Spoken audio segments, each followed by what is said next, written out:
Slimane, and thanks for joining us on Crux Casts. How are you today? I'm very good. Thank you for inviting me.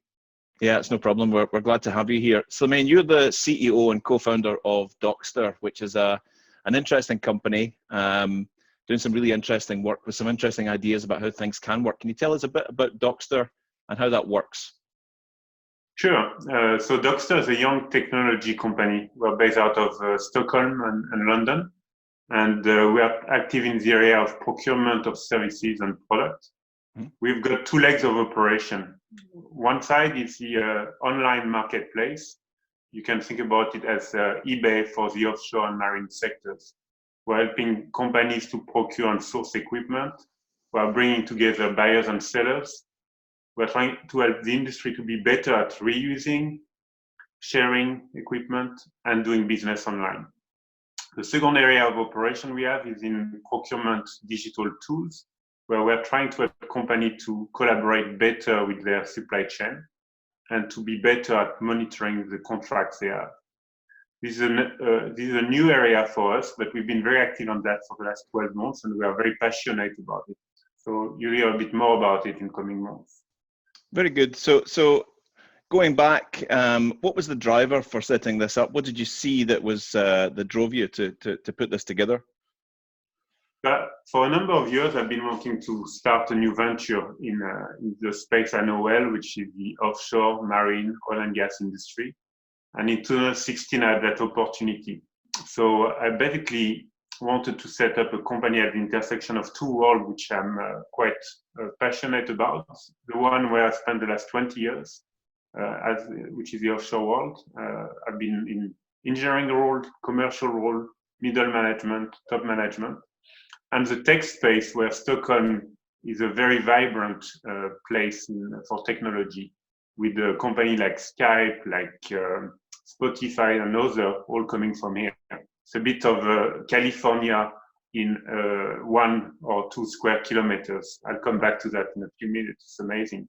So I thought building a company at the intersection of these two worlds where I'm kind of living will be interesting. So I've gathered a group of people late 16 and early 17 and say, what can we do? And we thought that we should help the transaction to be more effective. We saw that it was very cumbersome to buy and sell equipment. So on one hand, you had tons of companies sitting with large inventory of equipment being not used or underused. On the other hand, you had people building new stuff 1 kilometer away, which didn't know that what they are building and take 12 months were readily available and they could get it tomorrow for a fraction of the cost. So that was the start of building Dockstr in early 2017, basically. Okay, and your concepts and your practices seem to harmonize very well with the, I don't want to say trendy, but the new buzzwords that are going around, like the circular economy and sustainability. I guess that's something that you wanted to tap into. Yeah, so reusing things is something which is becoming more mainstream. And I started to look at it in more detail, and it's very fascinating. We are 7 billion people on this planet. In 20 years, we'll be 9 billion. So the growth is quite amazing. We're adding 1 Germany every year. But what's amazing is that we are moving from 2 billion of middle-class people consuming a lot of stuff to 5 billion. So every 2 years, we're adding the equivalent of the US in terms of consumption, which means that if we see how we are consuming in this world, it's clearly not sustainable. And I look at some numbers. Every year in Europe, we're buying 35 million mattresses. I mean, we can't keep going like that. So a lot of companies, and I see that in Stockholm, a lot of companies are doing that in the B2C space, trying to say, how can we change that model? Moving from a linear model where we kind of get the resource, transform them, and provide them to the end user, to a system where you kind of reuse all the time. Instead of recycling, you just find new ways of doing things. So I think this is going to become more mainstream because we are going to lack more and more resources. And it has to impact the industry. So I'm very proud of Dockstr, where we are enabling, for instance, instead of buying a new engine, a company is to use an engine which is just available. So we had a transaction, for instance, last year between Namibia and Nigeria, a company was in dry dock. They needed an engine. They were looking for what was available around, not because they wanted to use second-hand, but it was impossible for them to get something new. Okay. And that's the way they found an equipment through our platform. So circular economy, I think, will become more important, and even industry like ours will continue and develop that more and more in the future. Now, your focus right now is on marine and offshore. Do you see that idea of circular economy being an easy adoption for the traditional players, or does it take a new mindset? So obviously, when we set up Dockstr, we've looked at what exists, and in traditional, like if you go onshore, in agricultural, in construction, you have more reuse of equipment. We are very passionate about the offshore and marine world, and I think it takes quite some understanding to be able to impact this industry. It's not easy to walk in the office of large oil service company or offshore players. So we took that as our playground, and we said, let's try to drive change in these industries. And it's happening. I mean, if I take the oil segment, for instance, we don't have fields which are 25 years of life any longer. Field life is an average 2 to 10 years. Why should we build something for 30 years when the field is going to produce for 3 or 4 years? We should think in terms of brick and Lego mentality, where you build something for 3 or 4 years, you move it to another place, and you reuse it for the next project. That's the only way these things are going to be economic. So what we built the platform to allow that, and we got amazing engineers who are capable of looking at what's existing and transform the existing instead of always starting from scratch. So these are interesting concepts and are getting applied. We've seen example of platform being used in one part of the world, in Gulf of Mexico, moving to North Africa and being transformed. We've seen drill pipe used as line pipe. We've seen module getting used for the project. But it's not only that, it's about, I think what's even more mainstream is just sharing. We should move from a CapEx mentality to an OpEx mentality. What can I basically use or borrow for only a period of time, and when my project or my application is finished, can move to the next one. And finally, I think the move from offline to online, obviously we can do more with online tools than we see today with what's going on. Yeah, very, very interesting, and interesting to see what kind of transactions you're already seeing in that space. You mentioned that you're based in Stockholm, and why that's a really cool and interesting place to be. You mentioned it being like a mini part of California in terms of tech. How does that work? So Stockholm and Sweden is an interesting place. It's a small country. We're only 10 million here. It's often seen as a laboratory for experiment, because Swedes are very keen in technology, so they are early adopters.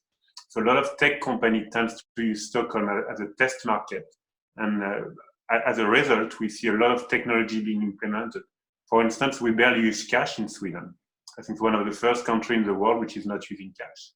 And then there've been some very successful companies like Skype, Spotify, Minecraft, or Kings, which is behind Mojang, which is behind that. And all these companies have done very well. It has created money. It has created great entrepreneur, which means now there's a second wave of companies which are coming with the money, the talent, and the support which exists based on this first round of success. So today, Stockholm and Sweden is actually has the highest concentration of tech company per inhabitant in the world after California. And the support that which is around is amazing. You can kind of call anyone and you get that support. I really enjoy that. Very good. You mentioned that clearly you've got a strong background in marine and offshore at various levels in organizations, and you've mentioned that that is your focus for now, but clearly the Dockstr concept and the circular economy concept can be applied to any industry, really, any heavy industry or any light industry. So it is indeed can be applied to many industries. I think with the world of offshore and marine, I think it's about $1 trillion. It's massive. If we think about oil and gas, we think of offshore renewable, marine, fishing industry, oceanography, and so on. and these are all specialist industry.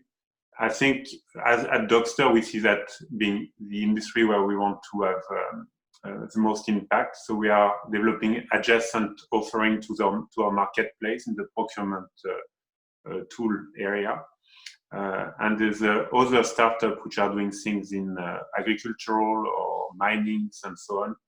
But I think, you know, like I know, each industry takes quite some time to understand. It's pretty complex stuff, the way you are operating. And if you are not capable of understanding the terminology, the context of all that, I think it's hard to collaborate with these companies. So do you see it as the discussions that you have with your client base, is it, I guess there's probably excitement around it because people will see that there's efficiency to be had. People will see that there's a sustainability angle to be had. But is it an easy thing for these companies to change over to get away from that mentality of what they used to do to this new modern way of working? Is it a simple internal process for them, or do you see it as more difficult? Well, I think I'm probably going to give you a different answer than if you had asked me that question 2 months ago. Okay. We are going through a very interesting period, if I can use that word. I think the world we live in at the moment is very different from 2 months ago. We've got about 3 billion people sitting at home like you and I today. Yep. And I think crises are actually a trigger of change. We've seen amazing companies which were created when they were on the verge of bankruptcy. So when you're going through a crisis, you have to think harder. You have to change things the way you are doing it. And I think just now we're getting forced to change the way we are doing business because we are working from home. We cannot travel. So the adoption of certain things are becoming accelerating at speed of light. And what's, for instance, visiting your doctor online was things which were starting to happen in Stockholm and probably in UK as well. Now it's becoming, it's mainstream. That's the main way you talk to your doctor. And that will be very sticky, I think, in the coming months. In the same way, I think the way we do business, when you can't travel, can't go to the conference, I think you have to use online tool. At Dockstr, we are trying to be providing this platform to connect with the buyers and connect buyers and sellers. And we are trying to see how we can help business to be more efficient with online solutions, partly in the procurement area. Just now, companies are going to be focused on restructuring, reorganizing to face this new reality. And I think a lot of non-essential tasks are going to be pushed or cancelled. I spend my time talking to procurement professionals, and quite large of them have quite large number of a lot of stuff on their agenda. Digitalization is important, but it's not certain they will be able to push it. So I don't know. It'll be interesting the next 6 to 12 months to see which company will invest in digitalization and which one are too busy with just taking care of normal business to do anything. Indeed. The pandemic, as you mentioned, has caused us all to think differently in the last 2 or 3 months. What are you thinking about in terms of maybe even with Dockstr or other opportunities to help this collaboration and share and try and make things more efficient? I know that you're always thinking about the next stages. Is there anything else on your sort of thought horizon right now that could help as we move forward?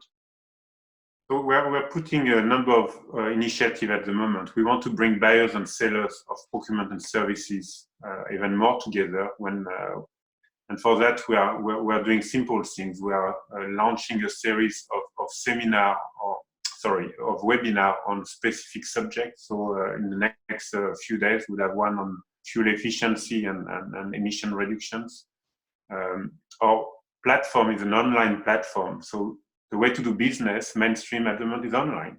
Yes. So for people who want to sell their services, for people who want to source their services, they have to connect. An online platform like Dockstr can enable that. We've been doing a lot of experimentation in the last 3 or 4 years. We know what works and we know what does not work. So we are helping companies to develop their online offering. And finally, we're also working in the procurement on more complex projects with more complex contracts to help this company to work more efficiently with their contractors. So it's an interesting time.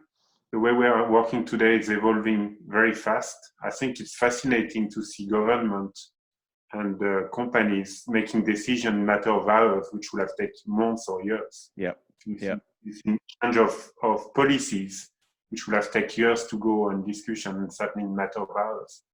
So I think there'll be certain things which are going to stick. I think we are moving faster to have this kind of duality, offline, online, come more work together. And I think it's natural that companies like us support people who are more in the offline world to be more efficient in the online world. I've been in that journey in the last 3 or 4 years. It's quite complicated, and much more complicated than I thought. And we'll be very happy to help companies to do that as well. Very good. You mentioned some positives about maybe government and industry making decisions quicker. If anything, if there is any positive to take away from all of this, once we start to come out and start to recover, what other positives do you see coming from this on the commercial side? I think we didn't talk so much about environment in the past 15 minutes, but we all saw the objective of going from a carbonized to a decarbonized world and trying to reduce our emissions and all the rest. And in the current time, I think we're doing pretty well in the last months. We're not, and I think maybe we can look back at that period and think, okay, what has worked? What is difficult? What is cumbersome? And what was actually better in that world? There's certain things which are better today than they were a month ago. And it'd be nice to kind of, we've done a worldwide scale experiment. What portion of that can we apply to business going forward? Is it the fact of being 5 days in the office altogether a good model, or can we reinvent ourselves and say we spend only 50% of our time in the office, traveling less, using other way of working? I think I'm quite excited to see. I think younger generation ask for that sometime, and I think the older generation sometimes feel no, I want everybody from 7 to 8 in the office and want to be all together, and they hate it. And I'm hoping that we'll see certain of these things changing, and people been forced to use this technology because they are stuck at home, to see that actually there's some merit to that.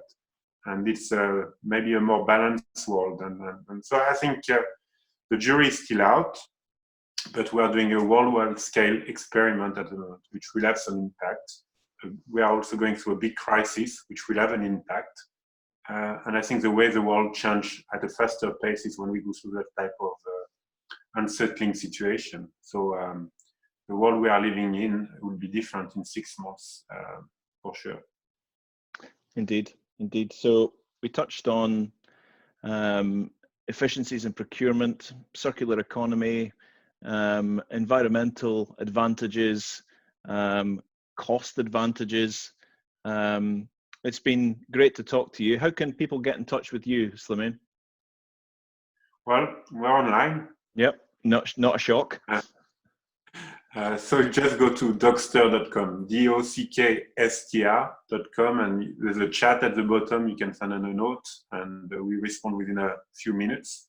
Or you can use my email, slimane@dockstr.com. People struggle with our name, Dockstr. And it's very interesting. I saw many, partly in Stockholm, with the young startup having very strange name. Yep. And I was wondering, why all these strange names? Why I can't even spell it out? And the reason is that I never realized there's like more than a 2 or 3 billion websites in the world. 250 million are active websites. And actually finding a .com website is very, very difficult. So all the young company wants to find a name. If you are looking for something that less than 20 letters, which costs less than $10,000, it's impossible. And that's the reason you got all this interesting name. And usually the younger company have all this strange name without vowel that you cannot pronounce, or with typo or thing like that. And you wonder why. Well, at least you'll have learned that if you listen to this podcast until the end. That's why we are called Dockstr, and there's no E at the end. With the E, it would have cost us $4,000. So you dropped the E. The decision was easy. Yeah, exactly. And these webinars, can people get in touch about attending these webinars through your website? Yeah, so we will be starting to advertise very shortly. The first one, which is coming up, will be with Bureau Veritas, Daman, Varsila, and Sintef. So probably 4 big companies who are doing a lot of great stuff on fuel efficiency. So I'm very happy that they're all joining us. And so we'll be posting that on our website and on our social media. So you'll be hearing about it very shortly. Slimane, it's been a pleasure. We wish you all the best with Dockstr and hope to see you soon. Thanks a lot. Bye-bye.